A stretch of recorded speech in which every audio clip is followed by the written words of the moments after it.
What is going on, fish tubers? My name is Jason, and you are watching Redfish Bluefish. Thank you very much for visiting me and spending some time with me on this somewhat unannounced, somewhat impromptu live stream today. It seems that we have 4, 5, 7, 8 in here now. Hey, Aquaballs, welcome, buddy. Thanks for coming by. Looks like we have a few people in here. This is certainly not my regular day of the week to be live streaming. Welcome, Sandy. Welcome. Thanks for coming by. This is certainly not my normal day to live stream. I always live stream Fridays, 7:30 p.m. Pacific, 10:30 p.m. Eastern. But I am working remotely today. Hey, Punchy, welcome. I'm working remotely today because it appears that, and I don't want to freak anyone out, but it appears that we may be getting closer and closer to the city of Seattle getting locked down and mandatory quarantine over this nonsense. HC Aqua, welcome, buddy. Yeah, we got a lot of people that are quite frightened and freaking out, rightly so, over the coronavirus thing. And of course, as you guys probably well know, Seattle is ground zero. That's where this thing hit, and it's spreading. It's definitely making its way around up here. There is some fear right now that someone on our island actually has it, which would definitely be bad. So I have made the executive decision, come hell or high water, my kid's staying home. I'm not sending him to school with this stuff going on. Everything's probably okay, but uh, better safe than sorry on this one. I went up to the school and got his schoolwork. I actually talked to the school. We live on Whidbey Island, Washington, and this is Island County. So the county we live in is named Island.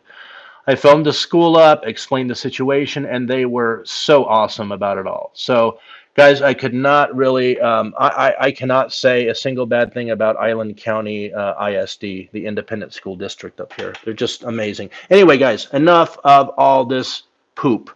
Let's look at some tanks. I'm working remote today. Um, so, yeah, I'm thinking I'm going to be doing some live streams this week, throughout the week, hopefully. I don't want to get too greedy or anything. But, guys, anyway, I wanted to show y'all progress I made on one of my two. Yes, Italy has it very bad, Peplin, really bad. In fact, they shut down an entire city. No one gets in, no one gets out. So, anyway, I have two 15-gallon aquariums, and I was griping about this algae problems I've been having, mainly due to substrate issues. Hey, Sand Creek. Let me show you one of the aquariums that I have not fixed, quote unquote, fixed yet. This aquarium, this is my guppy tank. You see the algae. I mean, look at that. Yuck. Terrible. Terrible, terrible. This is the really, really old school first generation ADA aqua soil, the one that everyone loves/hates. It grows plants amazingly, but it has way too much organic nutrition in it. You can see all of that. Hey, Kay Halliday. Yeah, she caught me live. Thanks so much. Thanks so much for coming by, guys. You see all this algae that's going on in here on the substrate? That's because this legacy ADA aqua soil has way too much organic material in it. So I've been griping and being about it, and I finally did something about it. Remember my last live stream, guys? You guys met, and I showed you, you met with me, and I showed you those little terracotta pots and what I was going to do. Had some black sand.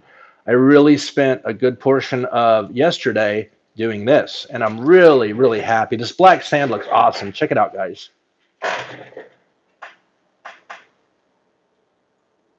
I mean, obviously, it's not a, it doesn't look like a nature aquarium or like a, aquascape aquarium, because it's not. But this is my farm tank.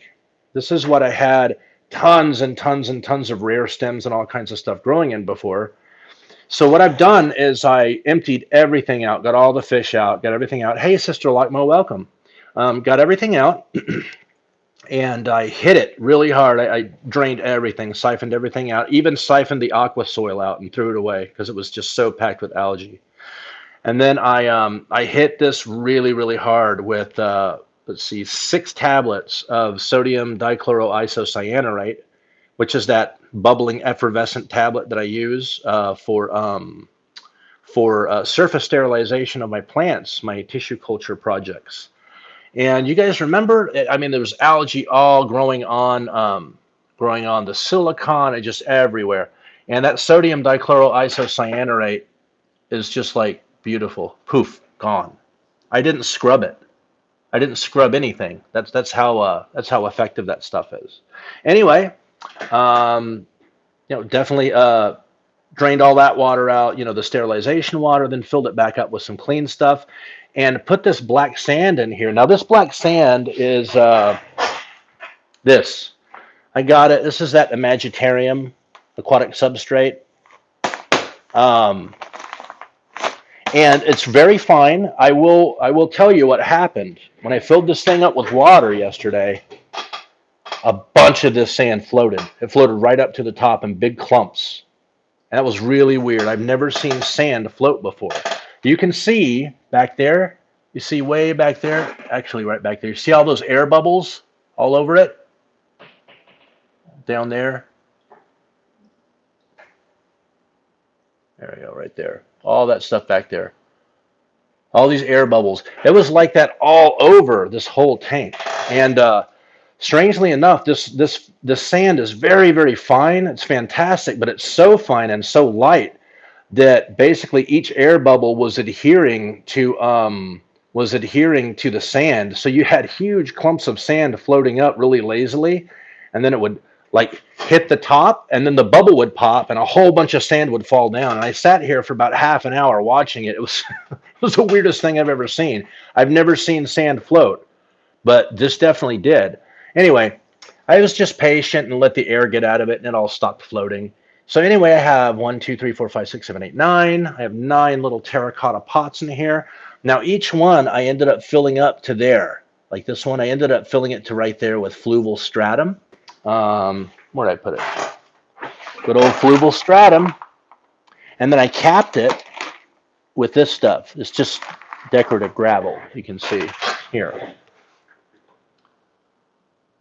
So I just tested my pH. It's like 7.8, really high, way too high. I am going to set up CO2. This is the CO2 tank for this aquarium. This one is for this one. And that one there is for that one. So yeah. I just wanted to do a quick kind of a live stream, sort of impromptu, and show you guys what I was working on yesterday. Very happy. Very happy. Looks much, much nicer. So I'm going to be plugging some Rotala macrandra variegated and some other stuff into these pots and do a total reboot of this aquarium. Oh, this reminds me. I said I was going to send some guppies out to a few people that said they were interested. That's definitely happening, guys. It's a good thing I'm working remotely from home today, so I can knock that out. I got my breather bags, and that's going to be happening very soon. So let me flip the camera around and say hi to you guys for a second. Hey, there you are. Got my headphone thing on today, so you guys can hopefully hear me a little bit more clearly. I'm gonna set this down and hop over to chat and see what's going on. Gnarly Fish Tank, Chevy Fish, Daniel Keeping Fish, Sister Lockmo, Sand Creek Aquatics, Freshwater Adventures, HC Aqua. If I'm missing anyone, Cody's son, forgive me. Punchy Paints, I got you. All the usual suspects. Thanks so much for coming by, guys. I hope your Monday is halfway decent. Mine is. It's actually a real treat to work remote. I could work remote every day if I wanted to, but yeah, It is what it is. Oh, I know what I want to show you guys. It's not fish related, but somehow we ended up with this freaking glorious day, and it wasn't really supposed to be that way. So I'm going to take you up on the sun deck upstairs. My son is home with me today, so I'm going to keep the camera pointed on my face so you don't catch him running around the house risky business style. So I'm upstairs. Let me open these blinds so I can get out. No, it's not a good day for the stock market. Whatever, it's all made up anyways, man. All made up numbers. So let me step out here. Ooh, man, it is cold. Really bright today, guys. Walk out here, and you can see behind me blue skies. Look at this view, guys. Check this out. What a glorious day it turned out to be, man.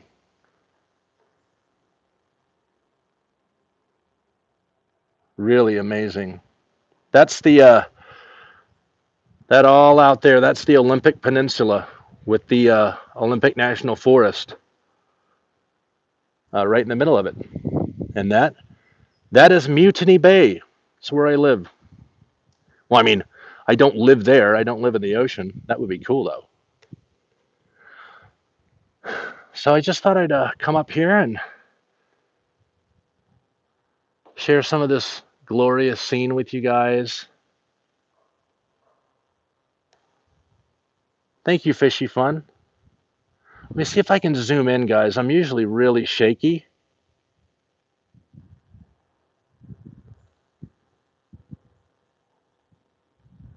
Yep, there's the Olympic Peninsula.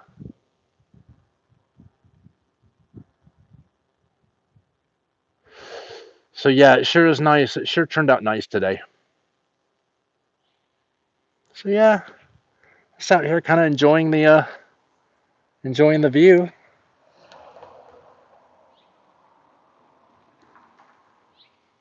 Looks like our rhododendrons are really doing well. We have tons of rhodies up here in Washington State, so many. I think there are well over 100 different rhododendrons on my property, planted everywhere, tons and tons. So yeah, I just thought I'd share that with you guys. A little bit of an update on my my aquarium. What I did, I basically ripped it to pieces out of frustration and hatred of algae. Not all algae, just that algae. It was out of control. So, you see that's all it takes to get my glasses to turn old man purple. Not a good look. So, anyway, that's that. I really don't have a whole lot else going on today, but I did want to do a really quick live stream and kind of show you guys how the aquarium turned out. I'm really happy with the reboot. I mean, obviously, it's not going to win any aquascaping awards, but this is a farm tank. So before I had, this is only a 15-gallon aquarium, and as crazy as it might sound, I had 20 distinct species of plant in here, and they were all stem plants, which is insane. It's not nearly enough room for that. So I'm really bad about that. Like most fish nerds and plant nerds, I go big or go home, and I had way too many plants in here. So this is going to keep me. It's going to yank my my leash for me. I've only got 9 pots. You can only have 9 species. That's the idea, anyways. But a lot of pots. Hey, Bob, welcome. Glad you made it, buddy.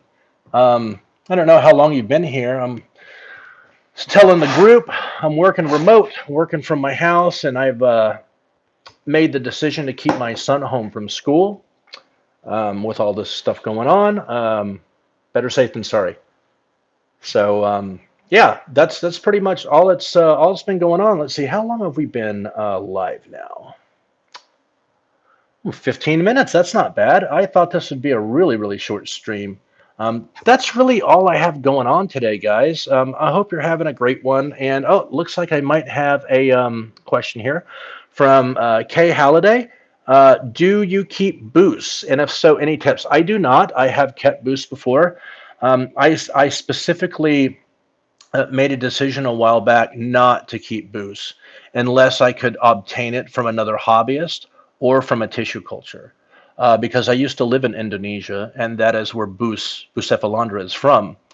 My wife and I lived in Indonesia for many years, and I can tell you from firsthand experience, having lived in Indonesia, all of this stuff you hear about, oh, the government's really clamping down on boost harvesting. No, they're not. And I know that because I lived there. So for that reason, I will not buy boosts unless it's from another hobbyist that they've propagated. Now, I have kept boosts, and my best and only advice to you with boosts is low on the light. Um, don't get too impatient. They're really slow growers. They're very rewarding. Um, and that's about it, really. Bucephalandra, kind of like Anubis, is pretty easy to keep. The one thing with Anubis, less so Boost, but especially Anubis, they're both similar in this regard. If you smack them like right under a light, they're algae magnets. They're going to grow algae like immediately. You want very low light. Don't bury them. They're epiphytic plants, so you don't plant them. You can tie their little rhizomal root structure to a rock and let that sink. You can glue it to glue their rhizomal structure um, to hardscape in your aquarium. There's a lot of things you can do with them. Just don't bury them and don't give them a lot of light because they will turn into little clumps of dead plants that are covered with algae eventually. So hopefully that helps you. Now, I didn't mean to sound preachy about the boost thing, but it's true. I lived in Indonesia for years. In fact, little trivia, I was married in Indonesia, and my son, who was here with me in the United States, was born in Jakarta, Indonesia. So I know Indonesia very well. I was over there on behalf of the U.S. government, and there were a lot of back and forth going on between the U.S. government and the Indonesian government. I'm very familiar with Indonesia. I love the country, fantastic people, wonderful place, wonderful place. However, their government leaves a huge hole in my heart full of hate. That's the truth. So how's that for honest? Anyway, guys, let's see. Let's see what else going on here. Uh, oh yeah, Kay. Kay agrees. This is coming out of a tank, not nature. Awesome, awesome. Well, good on you. Congratulations for doing the right thing. I really encourage people to do that. That's right. Sister Lockmo says no hate. Yeah, I was joking. I was joking. Um, Indonesian aquascapes are awesome. Yes, HC Aqua. Yeah, Indonesians are really, really big in time. Let me start again. They're really big into aquascapes right now. There are a lot of aquascapers on YouTube from Indonesia, and they're doing some pretty good work. They're doing some pretty good work. So yeah, Kay, that's really it. As far as booze, it's very, very easy to raise. Just don't give it a lot of light. Don't bury it in the substrate. If you can, maybe another piece of advice that I would give, if you can avoid gluing it to any hardscape in your aquarium, I would recommend avoiding gluing it to your hardscape. And that way, you can move it around if you need to. If you change things around, it's very difficult, if not impossible, to do if you've glued it to a piece of rock or something. So, yeah, that's that. Sister Lockmo's got a question. Any tips on growing out my golden fry? Oh wow. Golden fry. Well, do you have any infusoria handy? Have you made any of that yet? You know, green water, that sort of thing. They're pretty straightforward on raising. Infusoria is like gold. I mean, if you have a tank full of that green water, green water is full of algae and little micro critters and that sort of thing. It's just the best thing ever for fry. It just nothing grows them quite like that. Sister Lockmo says No, I wasn't ready. Oh, that's fine. What you can do is brine shrimp, baby brines. Let me flip this around and Sister Lockwell, let me show you what I use to hatch my brine. It's the hobby. I actually burned some holes into it on accident. They're not actually all the way through, but I melted it. Anyway, yeah, this is the little hobby brine shrimp hatchery, they call it. The cool thing about it is that you don't need any air pump or nonsense, blah blah blah. You don't need any of that. It uses this little ring that keeps the eggshells from getting to the middle. So basically, there's a little maze. You can't see it. There's a maze in here, Sister Lockmo. They hatch, and with this lid on, like this, right? There's a lid on. Dang it. There's a lid on. They cannot see light. They can't get, well, okay, let me start again. You know, brine shrimp are attracted to lights. I think everybody knows that. So with this lid on, when they hatch in that outer ring, it's totally black, and they're swimming around, swimming around, swimming around, and they finally get a little glimpse of light here, and they go underneath that ring, and then underneath another ring. I think there's two rings in there at least. And dang it, here we go. Yeah, it's like two rings. They got to swim under that one and swim under that one, and then they can barely make it up over this little lip. You see, and they'll swarm all in here. They swarm like crazy because again, they're attracted to the light that's coming through that hole. And then you just pick this up. The water drains out, and it's yum yum time. So, Sister Lockmo, I hope that helps. These are expensive. I will not lie to you.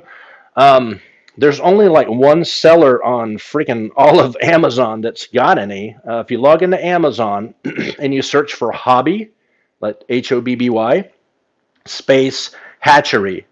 I think it's Artima Hatchery or Brine Hatchery, something like that, but Hobby Hatchery.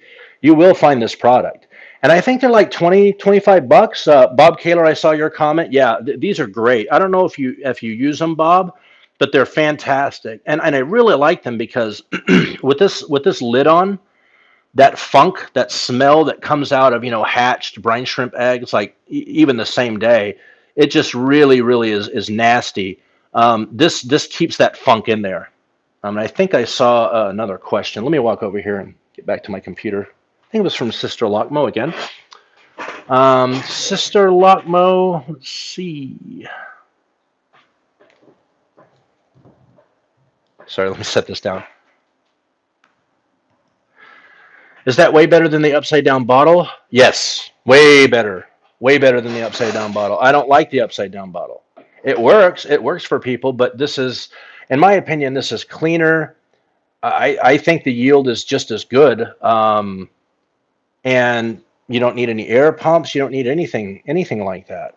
The main thing with the air pump is to keep it agitated and going. The idea is with an air pump and agitation, you get better hatch rates. That's probably true. In fact, yeah, sure. Why not? We can say that's true. But you know what? A container of this is like $1. Do you care if you lose 10 or 20%? Hey, Daniken, welcome, buddy. Do you care if you lose 10, 20% hatch rate? Not really, right? We just want food for our baby fish, right? So the hobby brine shrimp hatchery is killer. It's a really good product. I've told several people about it, and they've rushed out and bought it, and they've called me like a week or two later, like, "Oh my God, thank you so much. Those are awesome." So I hope that helps you out. If you need if you need something in a rush, like in a pinch, you need something really quick. You could always get some just regular fish flake food. And powderize it. Powderize it with your, grind it up with your hands, with your fingers, and get it wet. Put it in a little shot glass and a couple drops of water, and mix it up with your finger, and then use a little eyedropper to see if they'll take that. Most fish will, not all, but most fish will. So hopefully that helps you out. Let me jump back over here real quick and see if I've missed anything. HC Aqua. Wow, that container is just a. Well, let me get my glasses on so I can read. I can't tell if that's a 1 or an 11. One, yeah, yeah, it's super. You can get brine shrimp for pretty cheap. Yeah, Big City Bettas uses that hatchery too. Yeah, I'm not surprised. They're awesome. They're really great. See if I've missed anybody. I don't think I have. I think I'm doing pretty good today. Shockingly. Usually I'm not good with this sort of thing. Teresa Cookie, welcome, Teresa. That is my mother's name, by the way. I think I shared that with you before, Teresa. I think I'm doing good. I think I'm caught up. Nice. Well, yeah, not a whole lot is really going on today. Like I said, I just wanted to share mainly with you guys that I had completed this. I'm going to. Oh, I just got a FedEx shipment alert pop up in front of me on my phone. That means they're about to deliver my M&S salts and my agar. Yeah, I need uh, I need some more tissue culture supplies, man. I'm out. Before I say goodbye to you guys, I'll give you a little look at the tissue culture stuff that's going on. Nothing much has changed.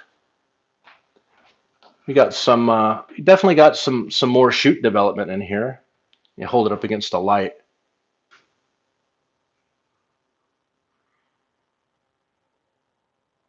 You can see all those little points, kind of coming off of it there.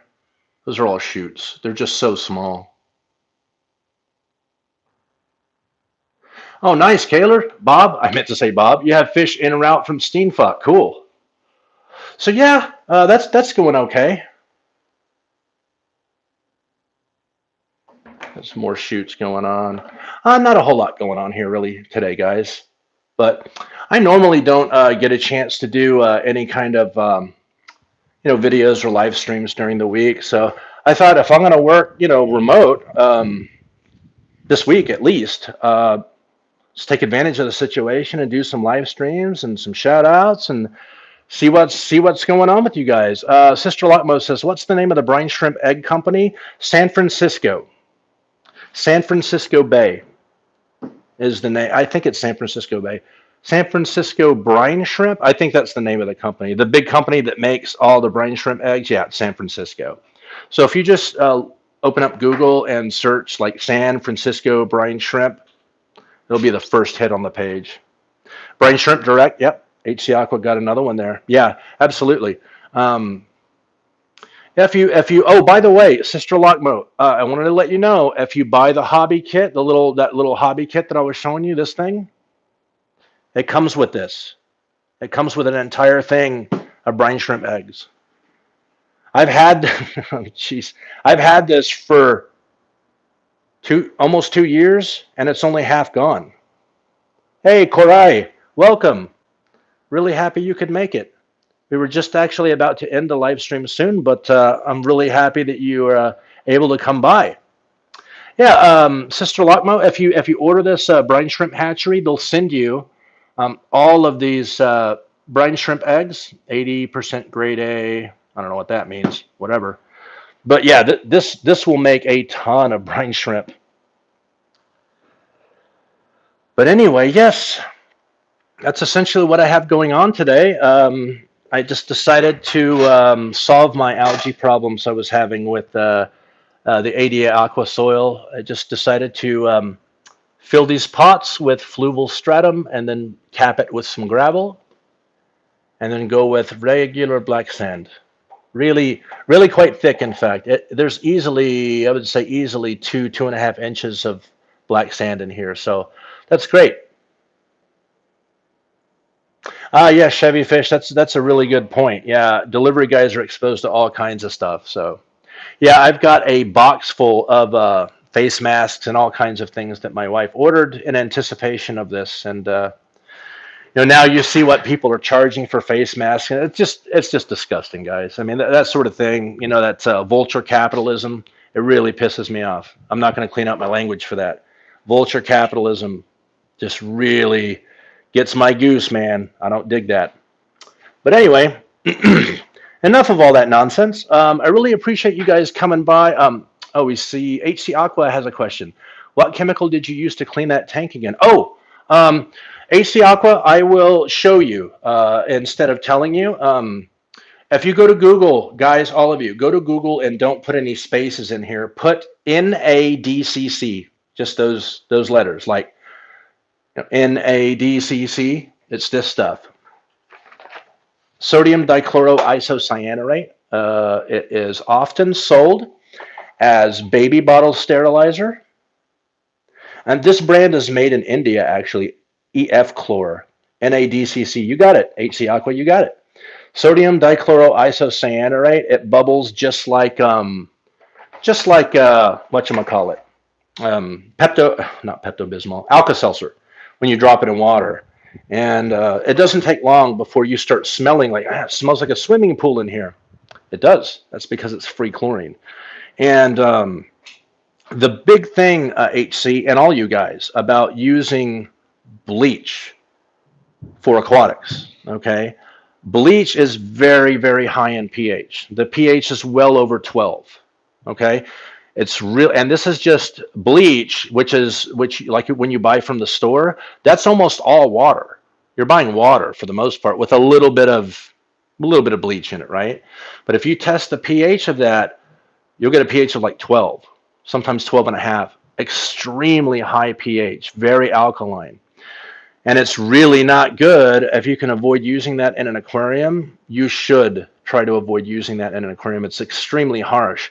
If you go with sodium dichloroisocyanurate, which are those little tablets you drop in water, they bubble and they release chlorine, it doesn't alter the pH. So if you started with pH of 7.0, you're going to end up with a pH of 7.0. It'll just have tons of free chlorine in it.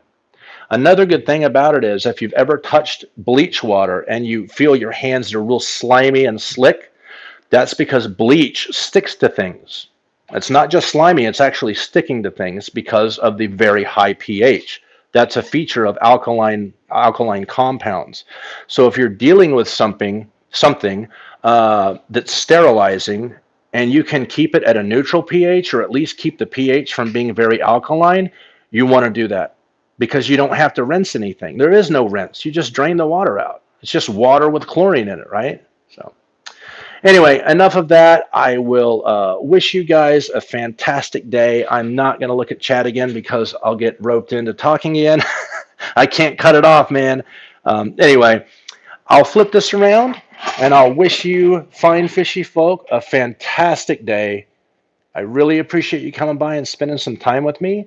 And who knows, maybe I'll fire one up tomorrow or the next day. Anyhow, guys, if you haven't, yes, Corey is asking, during cycling, doesn't it harm nitrogen bacteria? Cycling. Not really sure about that. Well, certainly if you add NADCC to the aquarium, it's going to kill everything in it. I mean, fish and all that good stuff. Yeah, if you use NADCC to nuke an aquarium, to like wipe it out, kill all the algae, kill all the bacteria, kill all the bad stuff, it's fantastic for that. Now, afterwards, you need to drain everything out, fill it up with water, and then cycle it again. So, yeah. Anyway, guys, I really appreciate you coming by and hanging out with me. I hope to see you again soon. And if you haven't subscribed to my channel, I would really appreciate it if you would consider it. And if you do subscribe, make sure to mash that bell button. Otherwise, it's kind of like looking at a black hole. Anyway, guys, thanks so much, Chevy Fish, HC Aqua, Pam, all you guys, Korai. Thanks so much for coming by, and we'll see you again soon. Bye-bye.